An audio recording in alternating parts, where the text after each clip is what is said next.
Donc aujourd'hui, on va attaquer la deuxième séance, la fiscalité de l'entreprise. Et on va traiter la notion de résultat fiscal. Qu'est-ce que le résultat fiscal? Par opposition au résultat comptable, le résultat fiscal, c'est ça. C'est-à-dire, vous partez du résultat comptable, il y a des éléments à réintégrer, d'autres éléments à déduire, et donc on obtient le résultat fiscal.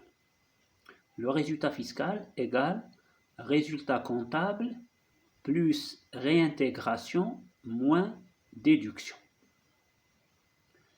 Qu'est-ce que cela veut dire? Tous les éléments qui ne sont pas déductibles aux yeux du fisc sont à réintégrer. Donc généralement, on réintègre au résultat comptable, on ajoute au résultat comptable tous les éléments que le comptable a introduits essentiellement et principalement dans les charges, de manière à les gonfler. On va donc les réintégrer parce qu'il n'a pas le droit de les déduire. Si vous vous rappelez la séance dernière, j'avais évoqué la notion de condition de déductibilité d'une charge. Quand est-ce qu'une charge est déductible? Il y a trois conditions en gros. La première, c'est que la charge doit être relative à l'entreprise ou à l'exploitation.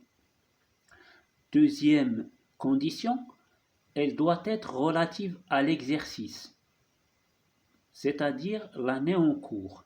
Pourquoi? Parce que l'impôt est annuel. Troisième condition, ces charges ne doivent pas être exagérées. Qu'est-ce que cela veut dire? Que les charges déclarées doivent être des charges raisonnables et justifiées comptablement. On va évoquer des exemples à ce sujet. Qu'est-ce que je vais déduire? Donc résultat comptable plus la réintégration. Là, je vais parler des déductions.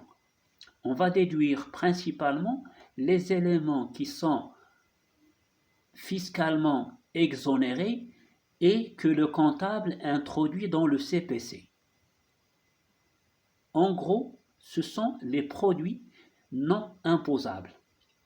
Alors, pour les réintégrations, on va réintégrer généralement les charges non déductibles et pour les déductions, on va déduire essentiellement les produits non imposables, c'est-à-dire exonérés, et comme ça, on obtient le résultat fiscal. Certains éléments de charge déjà comptabilisés comme tels sont réintégrés dans le résultat net comptable parce qu'ils sont fiscalement, je viens de le dire, non déductibles. Exemple, rémunération ne correspondant pas à un service effectif.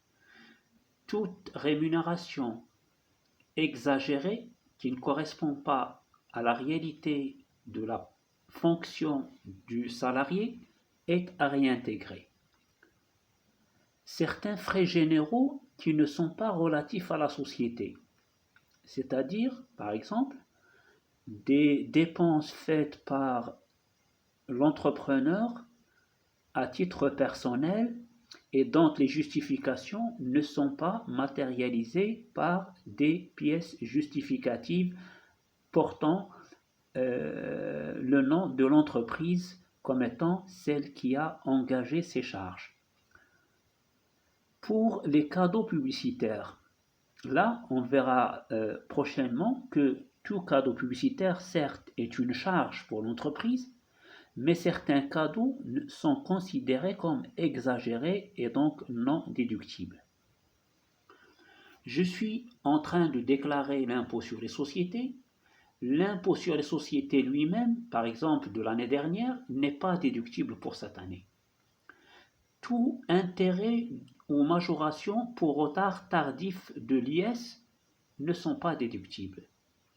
Les dons, il y a des conditions pour que les dons soient déductibles. On les traitera par la suite. Les amendes, pénalités de toute nature et majorations sont non déductibles, etc., etc. Un traitement spécial sera réservé aux intérêts sur compte courant d'associés qui constituent des charges financières pour l'entreprise. Il y a également le régime des amortissements et des provisions sur lesquels on va s'attarder la séance prochaine. Or, je reprends, le résultat fiscal égale résultat comptable plus les réintégrations, comme on vient de citer, moins les déductions. Alors j'ai dit tout à l'heure que principalement on va déduire les produits non imposables, c'est-à-dire exonérés. Certains produits déjà comptabilisés sont déduits du résultat net comptable parce qu'ils sont soit totalement ou partiellement exonérés ou soumis à un abattement, soit parce que leur taxation a été effectuée antérieurement ou bien elle doit être différée ultérieurement. Je prends l'exemple des profits nets globaux de cession exonérés en cas de réinvestissement. À titre de rappel ici, tout engagement de la part de l'entreprise pour réinvestir ses dividendes sont automatiquement exonérés, donc déductibles. Quels sont les produits imposables? Tous les éléments qui vont faire que dans mon CPC vont être comptabilisés comme étant des produits, à savoir le chiffre d'affaires d'entreprise, les produits accessoires, les produits financiers. Vous avez également ce qu'on appelle les travaux faits par l'entreprise pour elle-même, ou bien la production immobilisée. Vous avez tout ce qui est subventions et primes reçues par l'entreprise. Vous avez tout ce qui est profit et gains divers. Qu'est-ce qu'on entend par chiffre d'affaires?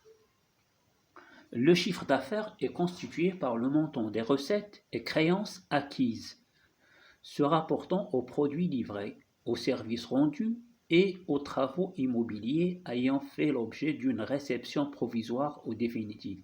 Cela concerne bien sûr les marchés publics de manière générale.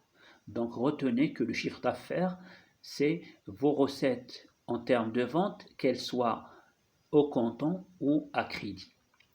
Qu'est-ce qu'on entend par produits accessoires?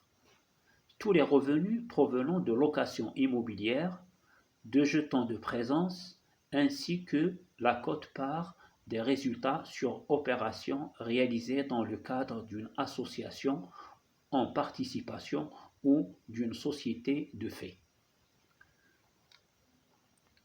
Nous reviendrons sur cet élément plus en détail.